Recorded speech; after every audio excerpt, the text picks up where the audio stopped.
என் இனிய நண்பர்களே, தோழர்களே, உங்கள் பாஸ்தருக்குரிய பாரதி ராஜா பேசுகிறேன்.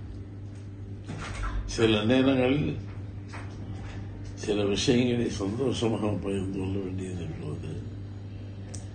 சில நேரங்களில் சில விஷயங்களை வருத்தத்தோடு பகிர்ந்து கொள்ள வேண்டியதிருக்கிறது. இயற்கை மனிதனை கொண்டுகிறது. நியாயம்தான். பிரயோஜனமான சில மனிதர்களை கொண்டு செல்வது என்பது கஷ்டம். என் நண்பன், அது மட்டுமல்ல, சிறந்த கலைஞன், சிறந்த மனிதாபிமானி, இன்று வரையிலும் அவன் வீட்டுக்கு சென்று பசியாரி வராதவர்கள் யாரும் கிடையாது. அத்தகைய ஒரு நல்ல கலைஞன் பல நாட்களாக எந்த விதமான மூமெண்ட்டும் இல்லாமல் இருக்கும்போதே தமிழ்நாடு முழுவதும் உள்ள உலகம் முழுவதும் வருத்தப்பட்டது. ஏனென்றால் ஒரு நல்ல கலைஞன் எப்படி இது மாறிவிடக்கூடாது நினைத்தும் எது நடக்கக்கூடாதோ அது நடந்துவிட்டது.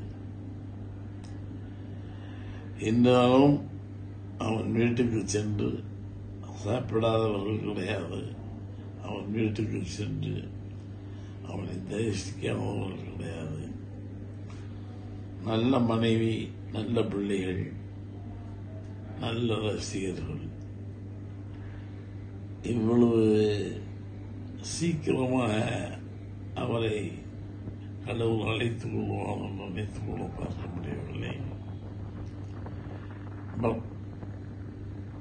அது கஷ்டமான நிகழ்வு. காலை செய்தி கேட்டவுடனே, ஏன்னா அவன் கலைஞன் மட்டுமல்ல, மிக சிறந்த ஃபைட்டர். நல்ல கலைஞன், நல்ல ஃபைட்டர், நல்ல இறக்க சிந்தாலே. யாருக்கு என்ன பண்ணணுமோ அவன் அந்த காலகட்டத்தில் பண்ணுவான். சினிமா நடிகர்கள் சம்பாதிக்கலாம், ஆமா, சம்பாதித்து பிறருக்கு அள்ளி கொடுத்தவன் விஜயகாந்த். விஜயகாந்தோட ஒரு படம் தான் செய்திருக்கிறேன். ஆனால் அந்த ஒரு படத்தில் என் அனுபவம் வித்தியாசமானது. விஜயகாந்தோடைய படம், ஆனால் அவரோடு நடித்து அவரோடு பழகி பார்த்தவர்களுக்கு தான் தெரியும் அவன் எவ்வளவு பெரிய மனிதன் என்று. அத்தகைய மனிதன் மறைவு என்பது தமிழகத்திற்கு மட்டுமல்ல, உலக தமிழர்களுக்கு அத்தனை பேருக்கும் ஒரு பெரிய இழப்பு.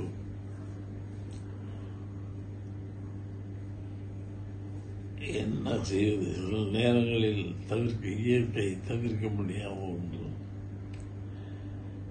என்னால் உடல்நிலை சரியில்லை, நடப்பவர்கள் கூட முடியவில்லை. ஒவ்வொரு காலகட்டத்திற்கும் ஒரு மனிதனுக்கு ஒரு இது உண்டு. அதுபோல இந்த காலகட்டத்தில் பாரதி ராஜாவால் ஆக்டிவாக நடந்து சென்று பார்க்க முடியவில்லை என்று கவலை இருக்கிறது.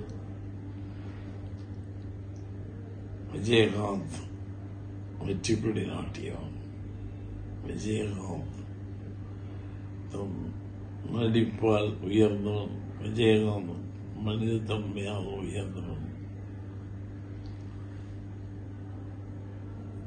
அவருடைய ஆத்மா சாந்தி அடைய, அவர் குடும்பம் ஆத்மா சாந்தி அடைய நான் என்னுடைய வருத்தங்களை எல்லாம் தெரிவித்துக் கொள்கிறேன். அவருடைய ரசிகர்களுக்கு நான் கூறுவதெல்லாம், நீங்கள் எதையும் செய்ய வேண்டாம். விஜயகாந்த் மனிதர்களுக்காக என்ன செய்தாலும் அதை செய்தாலே போதும். நீங்கள் அவருக்கு கொடுக்கின்ற ஆத்மாவாகும்.